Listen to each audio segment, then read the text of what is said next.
नमस्कार, अमर छत्तीसगढ़ देख रहे हैं आप। जहां बजट सत्र का आगाज हो चुका है और कल वित्त मंत्री निर्मला सीतारमण 2023-24 का बजट लोकसभा में पेश करेंगी। आम बजट को लेकर राजधानी रायपुर की महिलाओं की क्या मांग है, वित्त मंत्री निर्मला सीतारमण से उनकी क्या उम्मीदें हैं, इस मुद्दे पर न्यूज 18 की टीम ने राजधानी रायपुर की महिलाओं से चर्चा की। सुनिए।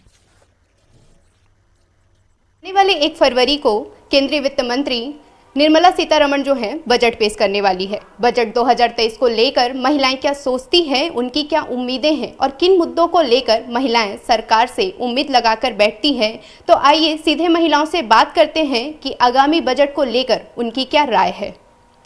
तो बजट 2023 को लेकर आपकी क्या क्या उम्मीदें हैं? जैसा कि आप सभी जानते ही हैं कि आने वाले दिनों में महंगाई दिन ब दिन बढ़ते जा रही है, तो हम सब यही चाहेंगे कि सरकार उस चीज़ों पे ध्यान दे, जैसे कि रसोई गैसों की मूल्यों पर लगातार वृद्धि हो रही है, सब्जियों के दाम बढ़ गए हैं, कॉस्मेटिक सामानों के मूल्यों में भी वृद्धि हो रही है, एजुकेशन जो सिस्टम है उसमें भी मूल्यों में बढ़ोतरी हुई है। तो सरकार से यही चाहेंगे कि वो मतलब बजट पर इतना ध्यान दे कि सामान्य वर्ग के लोगों पर इसका असर बुरा ना पड़े। हर साल महंगाई जो बढ़ रही है उसके कारण हमारे घर का बजट भी बिगड़ जाता है। जहां हम पहले 5,000 4,000 में हमारा जो हो जाता था महीने का, जो अब वो 6 से 7 हज़ार रुपये जाता है, क्योंकि इनकम उतनी ही है और खर्चे ज़्यादा हो गए हैं।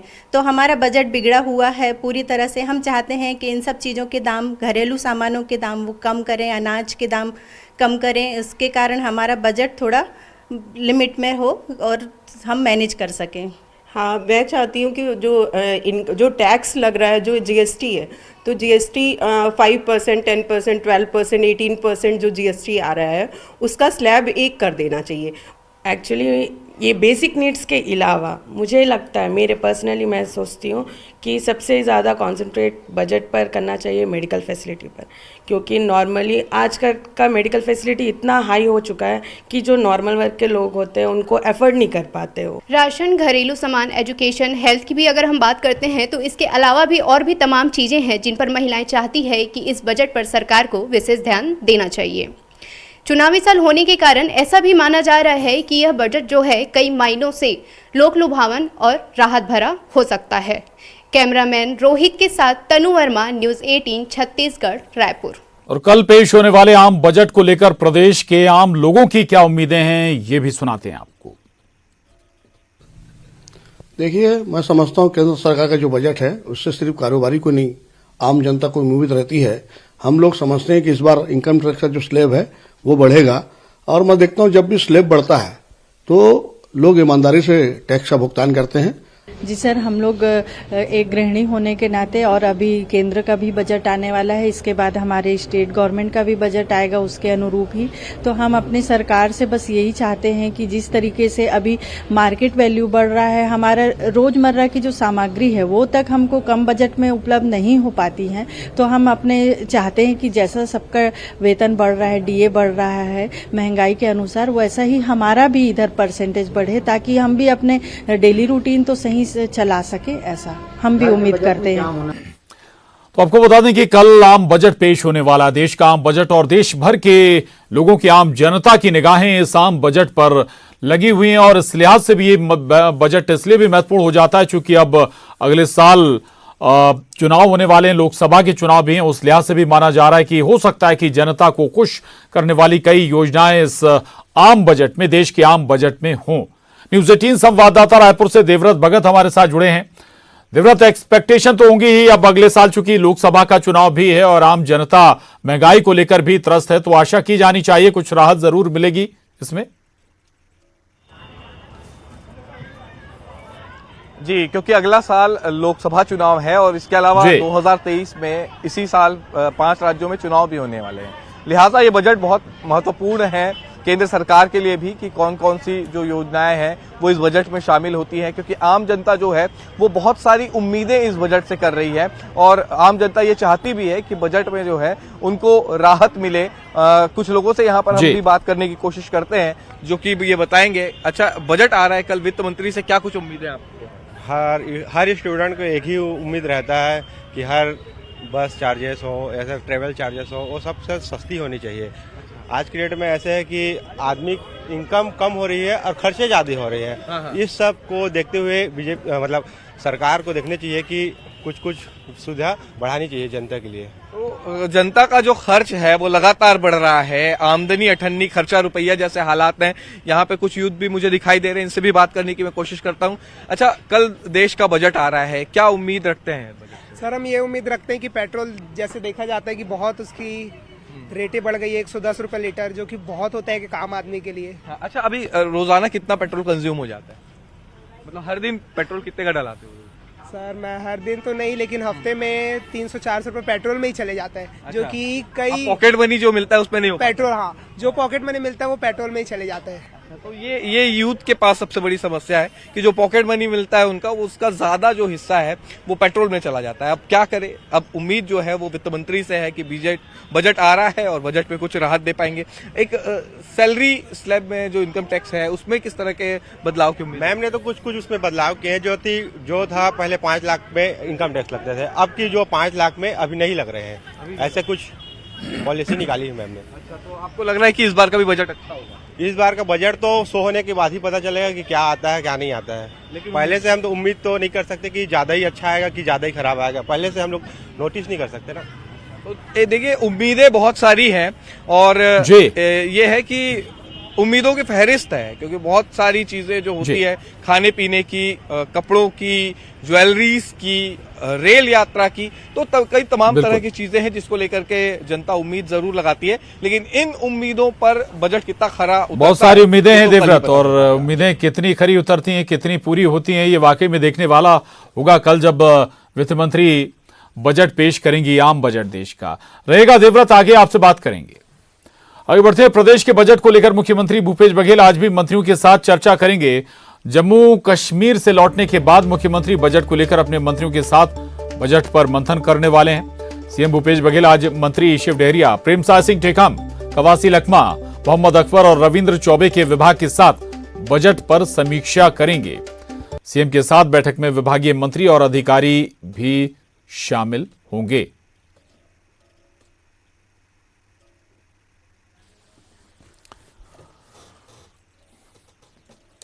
और उधर विधानसभा चुनाव को लेकर बीजेपी विधानसभा स्तरीय बैठक कर रही है। बीजेपी की विधानसभा स्तरीय बैठक आज राजनांदगांव जिले में हो रही है। विधानसभा स्तरीय कार्यकर्ताओं के साथ पार्टी के क्षेत्रीय संगठन मंत्री अजय जामवाल और पूर्व सीएम रमन सिंह बैठक कर रहे हैं। बैठक में मिशन 2023 पर चर्चा हो रही है।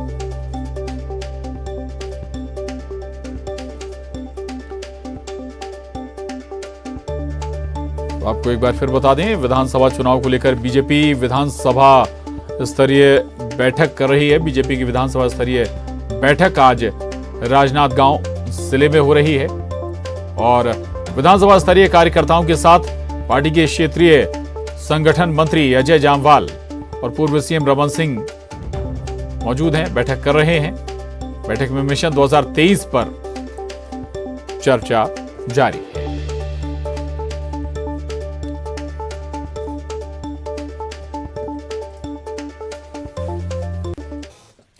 रायपुर से बड़ी खबर, मिट्टी खुदाई के दौरान 3 लोगों की जान चली गई। मलबे में दबने से बताया जा रहा है कि यह हादसा हुआ है। 3 लोगों की मौत हुई है। मिट्टी में 5 लोग दबे हुए थे। रेस्क्यू कर 2 लोगों को सुरक्षित बाहर निकाल लिया गया। वहीं जो घायल हैं उन्हें अस्पताल भेजा गया है। तो ये बड़ी खबर है। रायपुर से मिट्टी खुदाई के दौरान 3 लोगों की जान गई है, जबकि मलबे में कुल 5 लोग दब गए थे। 2 लोगों को बाहर निकाला गया है, हालांकि उन्हें अस्पताल भेजा गया है इलाज के लिए, लेकिन 3 लोगों की दबकर मौत हो गई। तो दर्दनाक हादसा पेश आया राजधानी रायपुर में। मिट्टी खुदाई के दौरान यह हादसा हुआ है। 3 लोगों की जान गई है मिट्टी के नीचे दबने से। 5 लोग बताया जा रहा है कि मिट्टी के मलबे में दब गए थे, लेकिन 2 लोगों को तुरंत ही रेस्क्यू कर बाहर निकाल लिया गया, लेकिन बाकी लोगों को नहीं निकाला जा सका। उनमें 3 लोगों की जान चली गई। युगल तिवारी, न्यूज़ 18 संवाददाता हमारे साथ जुड़े हैं रायपुर से। युगल, क्या और वजह रही इस हादसे की, कैसे ये मिट्टी खुदाई हो रही थी? देखिए प्रशांत, बड़ा हादसा इसे कहा जा सकता है। औद्योगिक क्षेत्र से निकलने वाले जो राखड़, जिसमें कोयला के जो अपशिष्ट भी रहते हैं और जो ग्रामीण है उसको उठाने का काम करते थे, लेकिन एक सुरंग बनाया गया था और उससे जो कोयला है उसे छाट कर निकाला जा रहा था। सुरंग लंबी बन गई थी और 5 लोग उस पे थे। अचानक जो मिट्टी है वो नीचे धसक गई, जिसमें राखड़ भी था और इसकी वजह से जो 3 की मौत है वो हो गई है। दो को घायल अवस्था में अस्पताल में भर्ती कराया गया है और जो पुनीत कुमार मनहरे हैं 5 गहरे हैं और ये इसके अलावा मोहर बाई, ये 3 लोगों की मौत की पुष्टि अभी हुई है। रेस्क्यू तत्काल वहां पर किया गया है। पुलिस की टीम और रेस्क्यू की टीम वहां मौके पर तत्काल भेजा गया था और ये कहा जा सकता है कि औद्योगिक जो क्षेत्र होने के नाते एक बड़ी लापरवाही है। इस तरह से अपशिष्ट को बाहर फेंका जाता है, सुरक्षा के कोई उपाय नहीं है। लोग उसी कोयले को इकट्ठा करके उसे गोल बना करके सिगड़ी चलाने का काम करते थे और ये ईंधन के रूप में जो ग्रामीण है उसको लंबे समय से उपयोग करते आ रहे हैं। लेकिन जो अपशिष्ट फेंका जा रहा है जहां पर, वहां पर किसी तरह की कोई व्यवस्था नहीं है, सुरक्षा के इंतजाम नहीं है और चूंकि राखड़ उद्योग से निकलता है इसलिए यहाँ पर जो जलने की संभावना है वो भी बनी रहती है। हमेशा दुर्घटना की संभावना बनी रहती है, लेकिन एक बड़ी लापरवाही की वजह से 3 लोगों 2 जो घायल हैं जिन्हें अस्पताल में भर्ती कराया गया, उनकी स्थिति क्या है? दूसरा, आप बता रहे हैं कि उद्योगों से ये राखड़ निकलता है, इसी में से कोयला निकाला जाता है, यानी कि लापरवाही उद्योगों की भी है, लेकिन प्रशासन ने इस पर संज्ञान क्यों नहीं लिया? जी देखिए, इस तरह की जब हादसे होते हैं तो हादसे के बाद ही लोगों के संज्ञान में इस तरह की जो लापरवाही है वो सामने आती है। प्रशांत, ये एक बड़ी घटना इसे कही जा सकती है। इससे पहले भी, और चूंकि जो सिलतरा का जो तालाब है वहां पर ही इस राखड़ को डंप किया जा रहा था, तो ऐसे में एक बड़ी लापरवाही है। खुले में वैसे भी उद्योगों के अपशिष्ट को फेंकने में पूरी तरह मनाही है, लेकिन बावजूद इसके इस तरह से लापरवाही है। प्रदूषण के साथ साथ अब जान भी चली गई है। जी प्रशांत। बिल्कुल, शुक्रिया युगल पूरी जानकारी के लिए। आगे बढ़ेंगे और बात करेंगे धान खरीदी की। तो प्रदेश में धान खरीदी का आज अंतिम दिन है। सरकार ने 110 लाख मीट्रिक टन धान खरीदने का लक्ष्य रखा था। अभी तक 107 लाख मीट्रिक टन धान की खरीदी हो चुकी है। प्रदेश के 23,39,000 किसान अपना धान बेच चुके हैं। वहीं धान खरीदी के एवज में सरकार ने अब तक 22,000 करोड़ से ज्यादा की राशि का भुगतान किसानों को किया है। वहीं मिलर्स ने भी अभी तक 89 लाख मीट्रिक टन का उठाव कर लिया है। खरीदी के अंतिम दिन उम्मीद है कि सरकार अपने लक्ष्य को प्राप्त कर लेगी।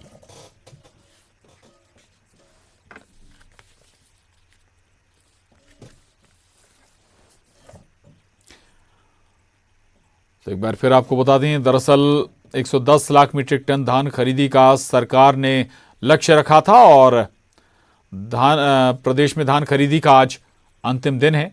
अभी तक कुल 107 लाख मीट्रिक टन धान की खरीदी हो चुकी है और प्रदेश के 23,39,000 किसान अपना धान बेच भी चुके हैं। धान खरीदी के एवज में सरकार ने अब तक 22,000 करोड़ से ज्यादा की राशि का भुगतान भी किसानों को कर दिया है।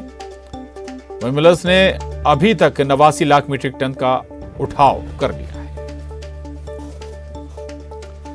कांकेर से बड़ी खबर है। माइंस में भर्ती की मांग को लेकर प्रदर्शन किया गया। गोदावरी लौह अयस्क खदान में मजदूर भर्ती की मांग कर रहे हैं। लोगों ने भानु प्रतापपुर दल्ली राजहरा हाईवे को जाम कर दिया है। साल्हे चौक पर सैकड़ों ग्रामीण जुटे हैं। भिलाई राजनाथ गांव रायपुर मार्ग बाधित भी कर दिया है। तो ये बड़ी खबर है कांकेर से, जहां माइंस में भर्ती की मांग को लेकर जो ग्रामीण हैं वो प्रदर्शन कर रहे हैं। दरअसल गोदावरी लौह अयस्क खदान में मजदूर भर्ती की मांग कर रहे हैं। उधर चुनावी साल में अब सहायक शिक्षक सरकार की टेंशन बढ़ाने में जुट गए हैं। प्रदेश में एक बार फिर स्कूलों में ताले लटक सकते हैं। प्रदेश के 1 लाख से अधिक शिक्षक 6 फरवरी से हड़ताल पर जाने वाले हैं। वेतन विसंगति को दूर करने की मांग को लेकर शिक्षक हड़ताल पर जाएंगे। शिक्षकों ने अपनी मांग को लेकर 5 फरवरी तक सरकार को अल्टीमेटम दिया। 5 फरवरी तक मांग पूरी नहीं होने पर 6 फरवरी से सहायक शिक्षक हड़ताल पर जाएंगे। शिक्षकों की हड़ताल पर जाने से बच्चों की पढ़ाई पर असर पड़ सकता है। खबर गरियाबंद से। गरियाबंद के मेडकी डबरी गांव के रहने वाले शैलेंद्र को बेहतर इलाज के लिए रायपुर भेजा गया है। शैलेंद्र प्रोजेरिया नामक बीमारी से ग्रसित हैं, जो कुछ दिनों से बीमार चल रहा था। न्यूज 18 ने इस खबर को प्रमुखता से दिखाया था, जिसके बाद प्रशासन ने पहल की। स्वास्थ्य विभाग की टीम ने शैलेंद्र के घर पहुंचकर उसका हाल जाना और आगे उसकी जांच के लिए रायपुर भेजा गया। आपको बता दें कि प्रोजेरिया बीमारी से ग्रसित शैलेंद्र को 1 दिन का कलेक्टर भी बनाया गया था।